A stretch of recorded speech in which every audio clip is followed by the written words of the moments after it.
I'm a doctor practicing medicine right now in Chennai.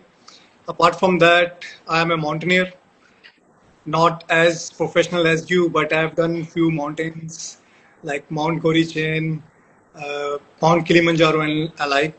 Well, I have then, of course, with Romil Sal, I did my advanced mountaineering course in Siachen.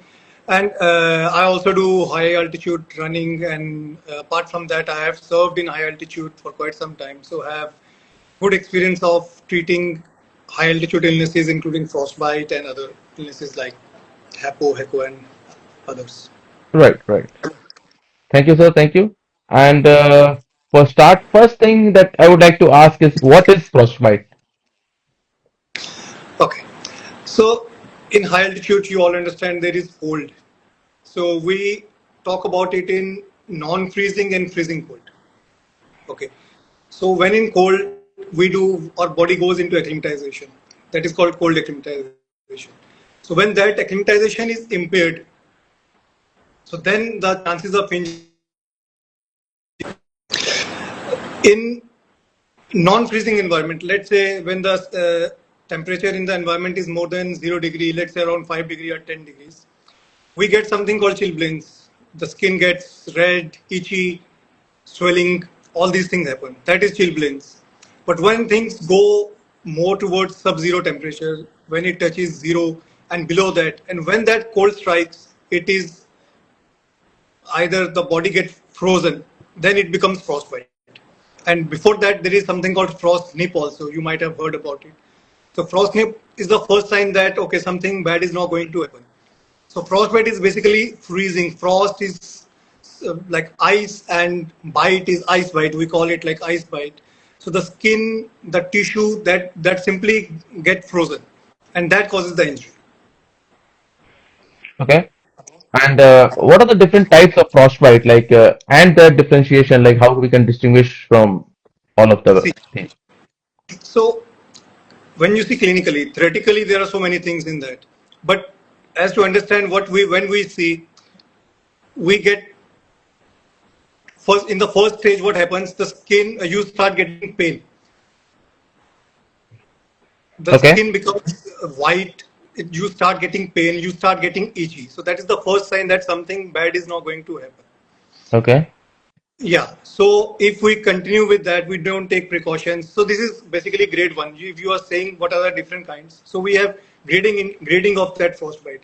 So it is grade one, grade two, grade three, grade four. That is how we divide it clinically. But in practice, when we are in the field or when we are climbing up, so the first stage, you don't have basically stages there. All you have symptoms. You have first Mm. symptoms Right. like you will feel pain, you start feeling numbness. You may feel okay, the pain is there, but still we are continuing. The pain is not subsiding. That is where we do all the mistake.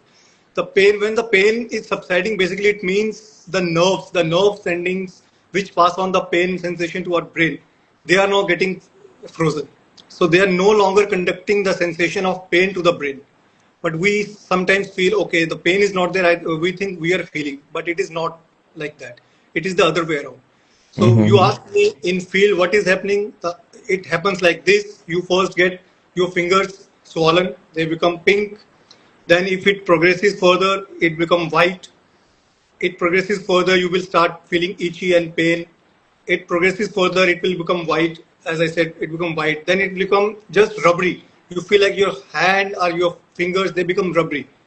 Mm-hmm. And ultimately they just become, you can feel we have the frozen, these all chickens we bring it from the market now, frozen chicken or frozen egg. Yes. It just feel like Yes. that, rubbery, waxy. It just become Mm-hmm. like that towards the end. So to say which grade is that, we cannot say, but this is how on ground it feels like. All right. Okay. Thank you. So anytime like we have a sensation that pain is dulling, that is like, that is where we should Yes, be worried. yes, that is where you should be worried. Right. Frostbite Right. does not happen.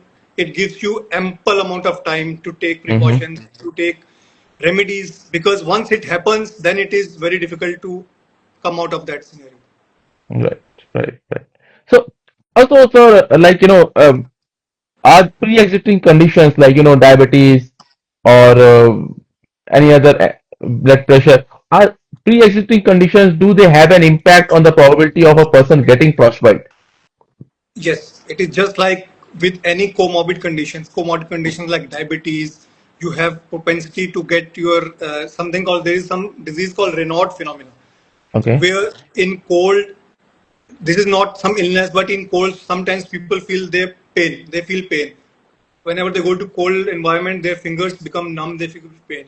So these people then who do smoking, then who have any other condition like even hypertension, all these conditions, they aggravate these any comorbidity. It is just like with diabetes, you have a high risk of getting heart attack. Same is the Mhm. same is the thing like with diabetes, with hypertension, with other pre-existing conditions, you have a propensity to get frostbite also. But Okay. there are certain conditions which also increase the risk of getting frostbite, but which are preventable, like Okay. Please. like alcohol, a big Mm-hmm. no, smoking, earlier history of getting these conditions. If your nutrition is poor, dehydration, the most important thing, the heat loss, we don't able to make out whether we are there is heat loss or not. So these are certain conditions. Malnourished if you are not eaten properly. So these are the conditions which are actually preventable. And most importantly, not doing proper acclimatization.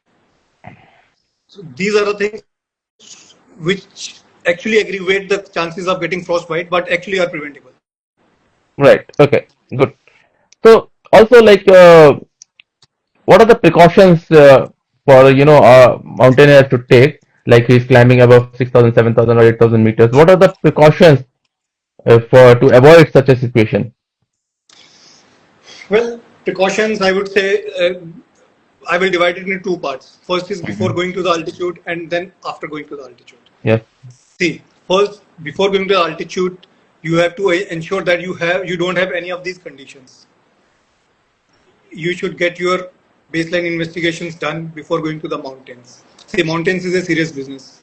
Many people just get activated. Okay, let's go to the mountains and do all these things. But first, you should assess your baseline investigations whether you are fit to go or not. Let's say you don't know, like you are a diabetic before going there, and suddenly you go and crash out there, and then it is too late. So Yes. just get your baseline investigations done. At least get your blood pressure checked Hmm. and things like that. If you are a chronic smoker, if you smoke a lot, then maybe you can try to cut short before going to the mountains. Again, with alcohol and everything, nutrition, then training. You have to train properly. That is the most important part. You are going to a 7,000 meter and you say, okay, I'm good here, I can go there. But without experience and without proper training, it is again a foolish thing to do. Right. Right. Understood. Then And there on is, the mountain, yes. yeah, once you're on the mountains, first thing is acclimatization. Like we discussed about the normal acclimatization, there is also something called cold acclimatization. Hmm. Once we're in the mountains, we all experience in the initial few days, we feel more cold. But as we keep on staying in the mountains, our threshold of getting colder is like increased. So that also reduces the chances of getting frostbite like somewhere around 20 to 30%. A person Okay. who's day one getting in sub-zero temperature, if he has got a chance of getting frostbite, and if he's acclimatizing out there after 10 days, the chance automatically reduces at least by 10 to 20%. Right. So cold acclimatization also plays a part. So it takes over minimum of 7 days to 14 days. It takes cold acclimatization to happen. So during that period, we have to be like extra cautious with our clothing, with our hydration, and with our nutrition, of course. And Right. once if we are going up higher up the mountains again, then clothing plays an important role. We have to avoid getting anything. Basically, those clothing we wear, the base layer should be that wick absorbing clothing should be there. The innermost layer, which that should not let the sweat and water to get into the body.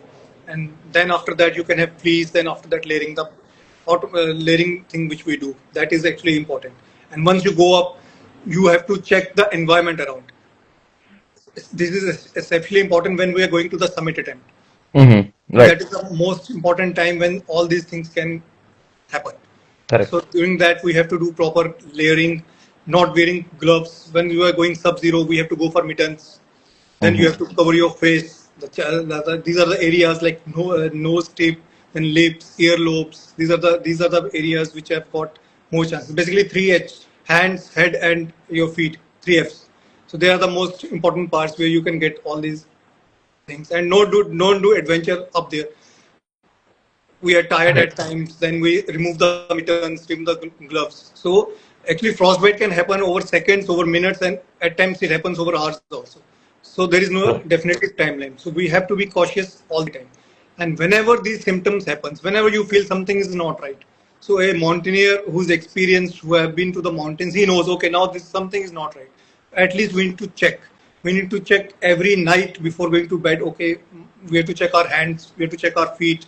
At least look in the mirror once. No mirror, you can just look at.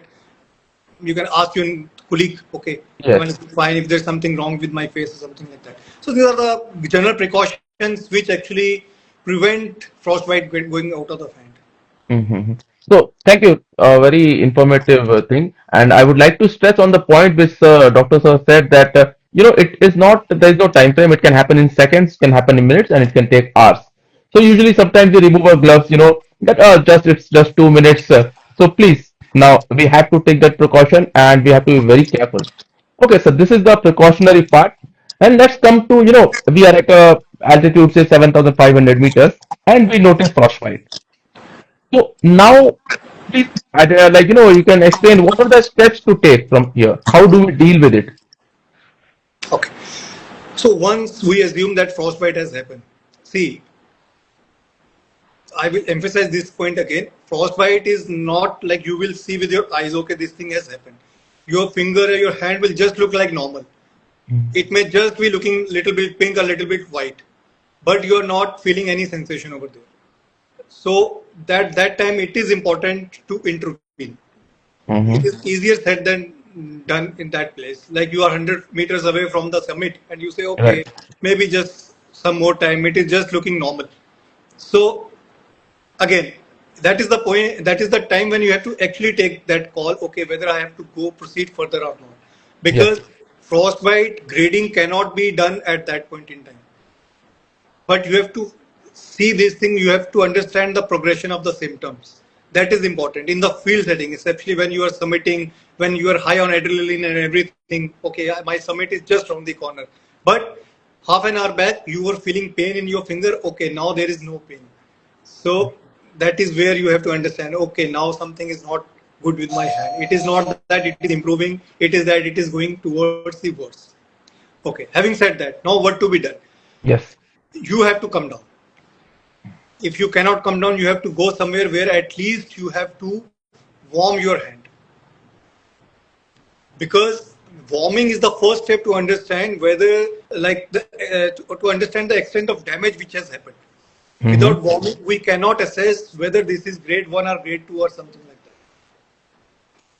So coming down, if not coming down, going to a tent where there is warm water or where there is like temperature regulation is there, you have to go there at least to assess the extent of frostbite if it is there.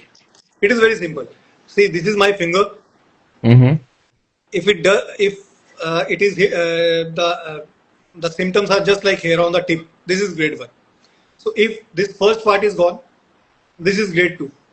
Okay. If it goes till there, it is grade 3. Beyond this, it is grade 4. Just in simple explanation, this is how it goes. As far as you go, the damage is more because the freezing will start from here, it gradually goes back. This is how it happens. So unless and until you don't know the extent of damage, you cannot do anything. So how to assess that? You have to go and warm your hand. So you have to go to a room where there is some heating facility available, and critically that temperature should be that in which you put your normal hand and it should not get any burn injury. That is the Okay. temperature you have to maintain. So in that you have to put the hand, the affected part, hand or foot, you have to put it into that part. If it is on the face, what you can do warm towel, like you put the towel, it is warm and you can put it there. So Mm-hmm. around 15 to 30 minutes it takes, and that rubbery part that will now become soft. It will become red, erythema will come back, the hand will become red and it will start paining again. So that is Mm-hmm. the point. Then you know, okay, now your this thing extent of damage will start coming out. So that is the first step you need to do. So you have to Okay. warm your hand at least for 15 to 30 minutes. You have to put it into the water. It should not like cause more injury. It just has to be kept in the water. Water has to be recirculated so that it does not get cold. You have to put the water again. So that is the first step. Then Okay. you will know, okay, the extent of damage. As I told you, one, two, three, four. If it has gone all below, so as far as it goes, the damage is more. So in the field, what need to do? First, we know the extent. Right. Then, then you have to understand. Then blisters, the Mm-hmm. fluid filled sacs, they will also start coming up. Okay. So if the blisters are there, good thing and bad thing again. If it is just white in color, it is good. If it becomes red, that means the damage is to the blood vessels which are deep inside. So that is bad. Mm-hmm. Okay. So we call, if the blisters are white, we call it okay. It is superficial injury, not very severe. And if it again turning into red, so that is a red flag. You have to come down. Yeah. So the Okay. point to be taken home is, if frostbite has happened, it is going to damage that part, and the damage would be permanent. So once you Mm-hmm. have done that, you have warmed your hand, you have to give, most of the times we have some painkillers with us, so you Yes. have to give the painkillers. You can give oxygen also to the patient, and you have to keep him hydrated. Hydration is also important. See, frostbite, at times it is our mistake, we bring the our gloves out or mask down, we get that injury. But at the same time, sometimes it happens like you are stuck in some outside temperature where your layering is also not there. So at that time Yes. we have to maintain, we have to see whether that person is also hypothermic. The body temperature we also have to maintain.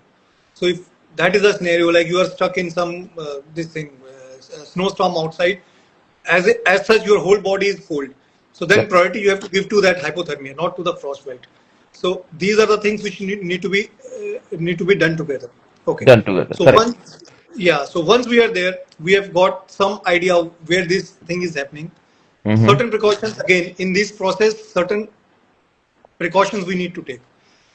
If we cannot warm the body part, it's okay. You just need to put it. You change the glove. You put it the fresh glove over the hand. You can just put the bandage around, because you, if let's say you are at 7,000 meter, you go to a camp which is at 6,500 meters. But again, from 6,500 you have to come down. But in between there is again chances that he will get again this cold injury. So in that scenario, we are not supposed to warm that hand, because Okay. yeah, uh, thawing that cold part and then again getting freezing, it getting frozen, that is a bad thing. Okay. Then if the injury is on the feet, so he should not walk. You should not rub the part. We sometimes Mm-hmm. feel okay, we will do rubbing and that will generate some heat. Actually, that will damage it more. So these Okay. things we're not supposed to do. Okay. So So, yeah, please. no, no, please. Yeah. So what I'm saying, so warm only if you ensure that after this warming, there's no chance that it will get cold again Okay. in the Mm-hmm. field. Warm only Okay. if you're getting my point. Warm only Yes. if you can ensure that it will not get cold again. Cold again. Yeah, this is a very interesting point you have pointed out, because there was a lot of confusion and people have asked me previously also that should we or should not we dip our hands in lukewarm water. So yes, that is the answer. That if you are at camp 2, camp 3 or higher up and you are sure that you will have to walk back in cold conditions, please do not do that. Yeah, once you reach base camp or on a safe location, yes, then that is where we do that. Also, sir, this is like, what all medicine, like you mentioned about painkillers, right? So, are there any specific medicines or ointments which mountaineers can carry and which can be helpful, like, on the early onset of frostbite, like we, assess that there is a frostbite happening. So, are there ointments or medicine which can take and then can help us? Actually, there are no hard and fast medicines which can prevent it. As I told you, Hmm. it is not preventable. It Okay, is preventable, but once it sets in, you can't do much about it. Only correct. thing is you have to prevent further damage. There are certain medications, like something called pentoxifylline is there. Mm-hmm. This drug called pentoxifylline. It is a 500 milligram tablet which we give in some patients. But again, Okay. results we cannot predict that. But what is actually helpful is this Brufen or paracetamol, Mm-hmm. that helps. Then morphine shots, if have, I don't know, like whether we are allowed it or not without doctor up there. So that helps. So these are the two things which actually helps. It reduces Okay. the pain, it reduces the inflammation, and of course it helps in recovery.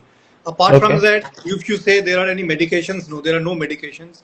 But as such, overall, like in acclimatization, this Diamox can help in acclimatization. Apart from that, there are no drugs. There is no role of dexamethasone. Yeah. Dexa, yeah. So then again, I want to insist on that. There is no role of Dexa in preventing frostbite. Yeah, I was about to ask because like I've seen the steroids like dexamethasone. People say that take steroids. So yes, okay, good to know that there is no role of steroids coming to here. Yeah. Okay. Dexa is only one role, that is in if you have your altered sensorium. That HECO that we call HECO is Okay. a condition, and Mm-hmm. HECO that is the only condition in which Dexa can help to some extent. There is no other Mm-hmm. condition with proven benefit of dexamethasone. Right. Okay. Yeah. So okay. So once we have, suppose we assess frostbite and we take whatever medicines we have. And now what? Now, sir, how much time do we have? Like, sometimes we can opt for a rescue operation through chopper, or in some areas we have to walk back. There is no option. So, what is a rough time? I know it's very subjective and it's very difficult to put a figure to it, but how much time does a climber have before the frostbite actually starts turning serious? See, once see frostbite, once it started, it is a continuous process unless and until you halt it. So when have you Mhm. started to halt it? Once you have removed that person from that environment. Correct. So once we started that rewarming procedure, you can say now we have started working on reversing the damage, whatever. Basically, not reversing. In the stage one or two, it is still reversible. After that, there is no reversibility left. Only thing we do is we prevent further progression of the illness. It should not progress further. So if you Right. say timeline, again, it is a very tricky question Mm. because the symptoms, the extent of damage, we come to know over 24 to 48 hours. So once we have rewarmed the part, there is still some inflammation which is going on inside. So the extent to which the damage has actually happened, that we come to know over 24 to 48 hours. That is the in the acute setting, right? Okay. We have removed the person from that environment. We have already Mm. warmed that part. He's already under observation. Now I am assuming by this time person is already reached a hospital or somewhere where the definitive care is being given. So Mhm. now the thing starts. Now we have to treat him. So Mm. there are certain complications which can happen. So from up to down, we have already discussed. We have to warm it, we have to protect it further, and nutrition, hydration, whatever we can give him. Now we assume Right. we have come down. Nothing much can be done up there. If there is oxygen, you can put him on oxygen also, warm fluids, nutrition, hydration, and preventing further heat loss. That is the things which you need to do up there. Yes. So now we have reached to some place where we can get the definitive treatment. So here what we do, we wait for 24 to 48 hours. So the extent of damage usually comes by that, Okay. right? And meanwhile, we need to give him some medicines. There are certain drugs like blood thinners because what has happened, the vasoconstriction has happened. The blood flow to the periphery has reduced. So that has killed the tissue, and then the clots have formed up there. So that clot have chances they can come back and hit the other parts of the body. Something like Mhm. stroke can also happen because of that. So now we have to control that. What we do, we can at times salvage that part which is damaged. So there is Mhm. something called thrombolysis. What we do, there is a thrombus. That clot is formed there. We give a Mhm. drug to dissolve that clot. Okay. So and we give some injections which thin our blood. Mhm. That is the idea is the periphery, the last part which is choked basically because of less blood supply. Let's try to salvage the part with increasing supply to that part. So that Okay. is what we do. So we have to give him some injections. We have to give him some injectables. That part we do in the hospital. Hospital. Hospital setting. Yeah. Right. So again, it will take time.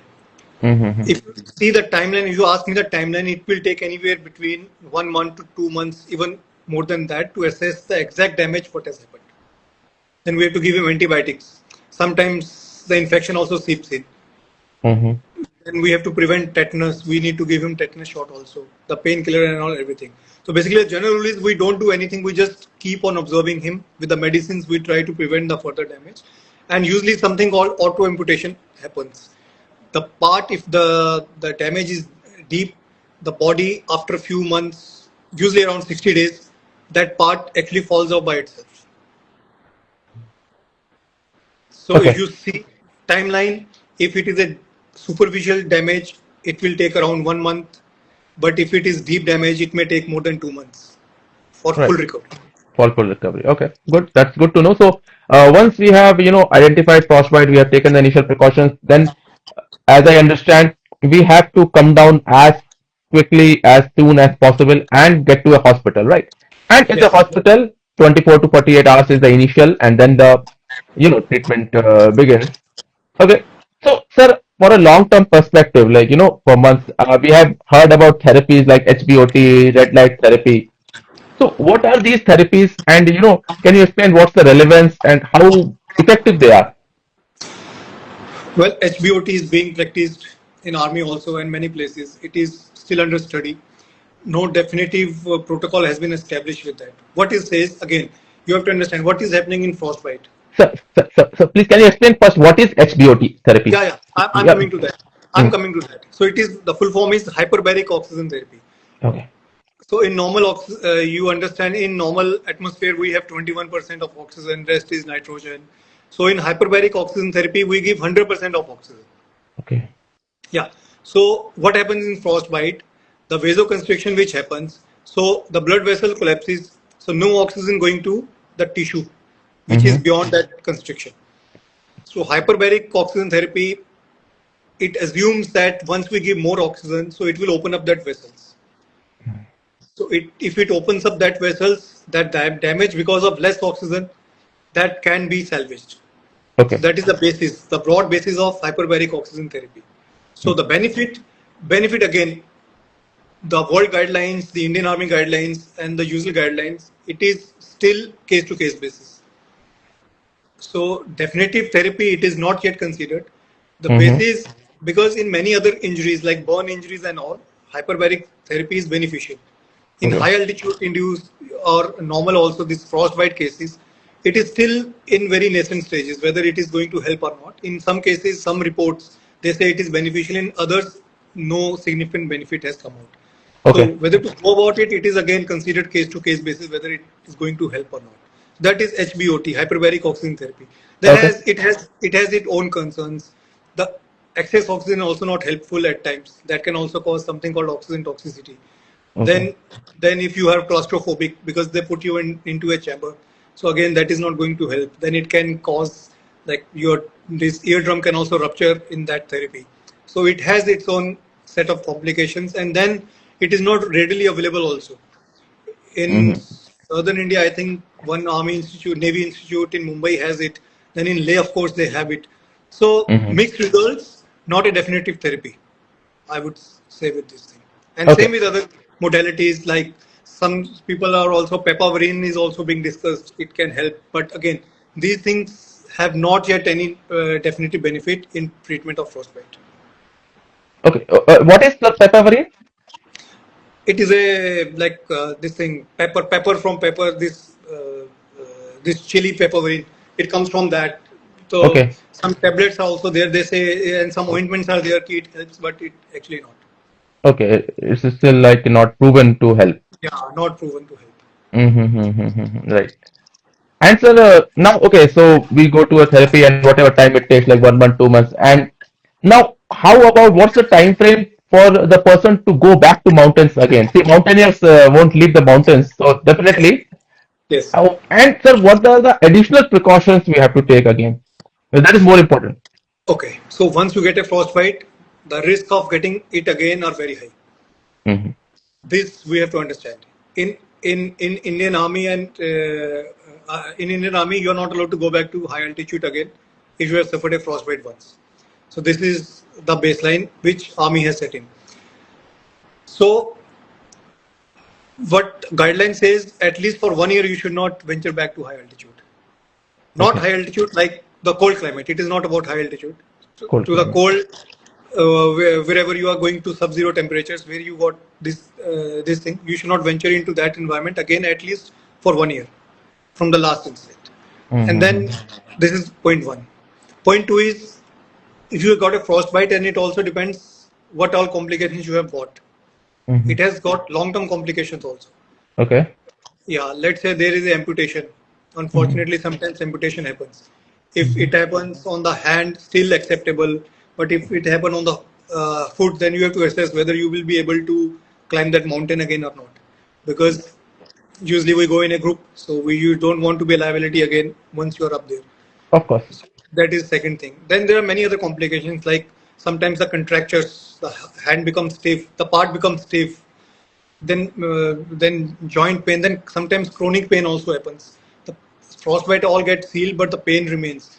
So Mm-hmm. first is you have to reassess what your medical condition is, whether your medical condition is going to permit you again to venture into Okay. dead space or not. You have to assess that first of all. Mm-hmm. Then at least for 1 year you should not go into cold environment where you got this injury. Okay. And at times during this workup, only once you have got frostbite, you come to know, okay, you had this underlying condition because of which you have got frostbite in the first place. So the Mm-hmm. borderline first thing is you have to reassess whether you are fit enough to go back to the cold environment. So Cold please environment. consult a doctor before venturing again to the altitude, not Okay. before 1 year. And second, you have to assess why did this thing happen in the first place. Was it an Mm-hmm. accident? See, you fell into a glaciated lake, can't help it. Yeah. But Can't if help it's it. like you had removed your mitten right like 2 o'clock in the morning at minus 25 degrees Celsius, that was stupidity. So then you have to reassess why was this thing happening in the first place. Sometimes your clothing was not proper. Sometimes you do like we expose ourselves accidentally, or you have touched some metal at Mm-hmm. that point in time. So you have to assess whether you had taken alcohol during last expeditions. So Right. basically, you have to reassess why this thing happened in the first place. So after that, you can plan to go back to the altitude or to the cold expeditions wherever you want to go. Right. So for our viewers, yes, it's possible to go back to the mountains, but as Mr. Sharif said, that you have to be extra careful because the part is now more susceptible to damage again. And the most important thing that you have to assess what happened, what went wrong. Okay. So can we train, like, does can training or any kind of yoga or anything, help increase the blood flow to extremities? Like, can we train for our body to have more blood flow towards the extremities? That is like walking. You need to walk. Basically, extremity is what happens once you walk. You point is you are not supposed to reduce the blood flow to your peripheries. These are Mm-hmm. all the peripheries. See, Mm-hmm. whenever something bad happens, body first try to preserve the heat inside your trunk, where your heart is, your kidneys, lungs are. It tries to preserve the heat to that part. Correct. So to prevent, what you can do is you can like this massage your hands, preserve the blood through the peripheries. The best way to do is just keep moving. Movie. So that Also, right, right. Thank you. I was having a discussion, and a person who is suffering from frostbite, like getting a treatment done after say 15, 20 days or a month, can the person resume physical activities like running, training, all those things? Or, what's the impact there? he can continue whatever he wants to do in Okay, place, just continue. like not in that environment. Yes, Again, yes. depending on his condition, Hmm. it So not very there is no such restriction. there's no adverse effect of say running. Running is a very basic form of training. See, frostbite happened because of some external factor. It is not like you say heart attack, which can happen Yeah, because of things which are inherent to you. correct. It is like some exposure has come, exposure has happened, and then you have developed this illness. Hmm. So you are good to go to do anything after you unfortunately suffered Okay. frostbite. Yeah, that is good to know because sometimes, like, being an outdoor person, if a frostbite is there and you restrict the person from doing physical activity, then the mental aspect is gonna be huge. Yeah. Okay, sir. So one, last question, then we can just. Can you share some real life incident you have experienced, some case study where you can explain like what happened and what led to what? Yeah, we had one like a very senior doctor. Sir was going for this Stoke Kangri. Okay. So that is a relatively, you say 20,000 feet mountain, not very technical, can be done easily for experienced mountaineers. Of course, every mountain is tough. Yes. So from summit camp, they started climbing up. So 300 meters below, he started feeling numbness in his great toe. Okay, he ignored, went up, submitted, came down. Still, he did not see his great toe. So once he reached back home, after coming back, like not on the trail, after coming back to the hotel, then he said, okay, it has turned black. What happened?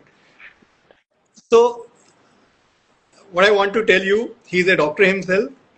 He's an experienced mountaineer, done many mountains. He's a long distance runner, and then he had to got his great toe amputated. This is how frostbite like hurt you. So maybe you can ask who are more susceptible. I would say more experienced mountaineers are more susceptible because that false sense of like security is there. And okay, Right. it is Stoke Kangri. Maybe he's going to Everest. He may be more precautious, but he is Stoke Kangri. Okay, it is easily doable. We can just go and come back home. So that's why in the initial talk also I said frostbite it is easily discussed than seen on the ground. He just Mm-hmm. felt for some time, okay, there is some itching, some pain is there. That's all. After that, he forgot everything, submitted, came down. Then the hotel, he came to know, okay, this part is now gone. So that is Gone. how it affects you. So again, you also said, asked now whether you can resume activities after that. So after that, he did Khardungla challenge. Okay. Okay. So nothing restricting as of that sort, but that is how it happens. It's good to know that we can resume physical activities because the treatment it takes months, and that the mental you know trauma I would say is huge, and it's Yeah. heartening to know at least after that one can resume normal activities.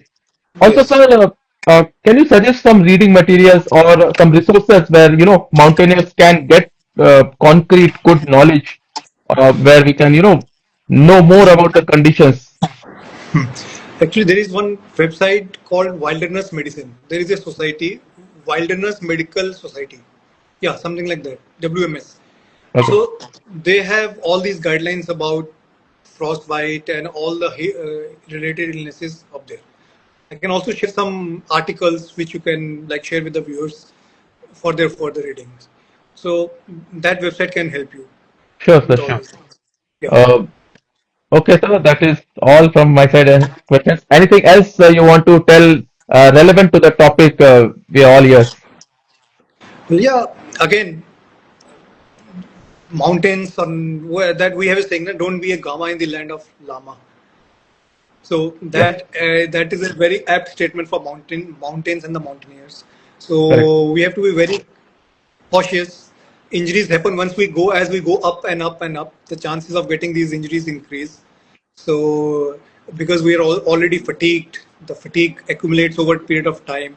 Then our judgment also get impaired, and so the decisions to ascend further or come down, that also somehow becomes foggy. So prior knowledge of these things can help, and good team leaders like you are doing and other people are doing. So good team leaders can also help people to understand before going for the expedition. At least they should know what to expect on the mountains. I Correct. was going to Kilimanjaro. We were told that was like I was amateurish, not done any course. We just went with a group. So we asked them what to expect. They said, okay, you can have some nausea, some vomiting. That's all. So pre expedition training, I think that should also include some talk about the illnesses, the common illnesses, and what to expect up there, like something called mental fog, which happens up there. That people have to at least hear something like that can also happen. They become Mhm, irritable up there. They don't know what is happening. It could mhm. be not cold injury, but it could be HACO developing. It could be something like AMS developing. So I think that part, if we can include, like Boots and Crampon is also already doing this with AltiEdge and everything. I think that part, if all people can include before going for these activities, so these things, frostbite should not happen. Basically, Just frostbite is just the extreme thing which happens to someone. If it right. happens accidentally, that is okay, but in 99% of the times, it is actually avoidable. I think Correct. that's Thank what. you for your time. And for our viewers, I can sum it up like the best defense against frostbite, as I see, is vigilance. That you have to, have a clear mind, and you have to always assess the situation where you are, like whether you're wearing proper gloves, or you are properly hydrated, properly acclimatized. And please, this is very, very important. Once you feel the first symptom, please do not ignore it. Summit is always there. We can always, come back next year, the year again, whenever. Uh, First symptom, start your descent. And, safety is always a priority. So, with that, I will close this Insta Live. Thank you, sir. Thank you very much. Thank you so much for hosting me and giving me the Thanks, sir. opportunity to talk. Sure, sir. Thank you, everyone. Bye bye.